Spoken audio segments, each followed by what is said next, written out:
Welcome back to Angry Roads. I'm Dave, and I'm talking about my current status with the R1. If you've got an R1 and you haven't been following along, this is my 5th month of owning the R1, and I just wanted to give a general update, how I'm using it, what I'm doing with it these days, and how it's sitting in my life. Generally speaking, I've been using the R1 still as a basic chatbot. Most of my time when I'm interacting with it, it's for quick discussion, sort of quick questions. I do use the camera quite a bit to summarize emails still, or I use it to tell me what it sees in front of it. I find that a really cool feature of technology, and it's one of those things that even when it came out, with some of that stuff on my phone, I was always using it because I like the idea of tech describing to me the world around me, which is maybe strange, but I enjoy it. I would say that my use has found sort of a plateau. I haven't really been pushing too much further with the stuff that I can do. I found that my teach mode examples have come in handy. The ones that I've made, I've been using them. All of my teach mode examples have been personal use and more entertainment rather than anything to do with my work in and of itself. I'm not sure that I'd be able to log into any of my work systems using the virtual machines that they do use. Security wise, I'm sure that it would just raise a flag and just probably wouldn't work. But either way, I didn't buy the R1, or I didn't get the R1 gifted to me because I wanted to use it for work. It is for entertainment purposes. And as a device for entertainment, I think it's fantastic. I think at this point, the value for the R1 is still there. And considering the amount of updates we've gotten, even in the 5-month period that I've had the device, it's an unbelievable amount of work from the R1 team. And I really have to tip my hat to the guys, because the dedication is clearly there. There are some things on the horizon that I'm pretty excited about. Again, as an entertainment machine, the thought that there might be this rabbit gotchi or a Tamagotchi sort of functionality coming to the rabbit, I think is really, really cool.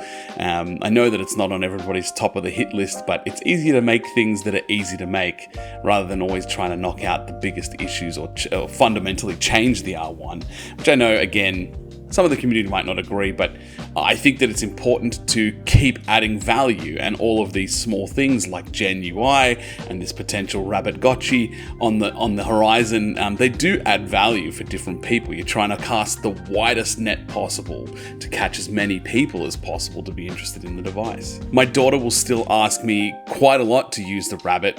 I think for her, the color, the way you interact with it, the ease of use is something that is just super accessible and super easy for a child to understand, which I really think is great. Something I did want to mention on the Gen UI, that the use of the touchscreen is really great. I enjoy the fact that I can use the touchscreen, and I hope that does come back into the question in the future if they start to enable it. But at the same time, I'm not sure if anybody else has felt the same way, but I feel a lack of control with the touchscreen. I feel like the wheel is, maybe it's just because I'm used to the wheel. That could be the situation, but I feel like using the wheel is a lot more precise for me when interacting with the device itself. Outside of that, I suppose some of the stuff I'm looking forward to, I'd really like a way for teach mode to function with sort of offline items.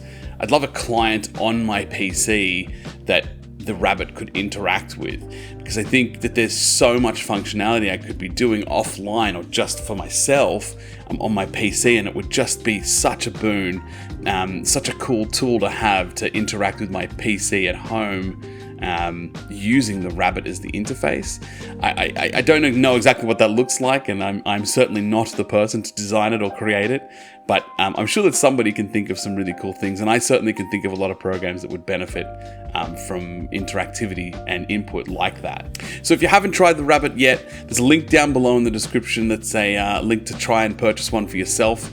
I think they have some Christmas specials going on, end of year specials. I would recommend you try it. Again, I think that today as of today, you know, the Rabbit is definitely worth the money you put into it. So I would say give it a go, try it out. If you do have one, let me know in the comments below some of the stuff you've been using it for. What are some of your bonuses and what are some of the sort of surprising use cases you've had? That'd be really interesting to see. And again, if you haven't seen some of my other videos, take a look back. Some of them have been outdated based on updates that have come through, but that's, you know, all to do with time. So, you know, it'll always happen. So if you haven't, check them out. Let me know what you think. And until next time, let's see how deep this rabbit hole goes.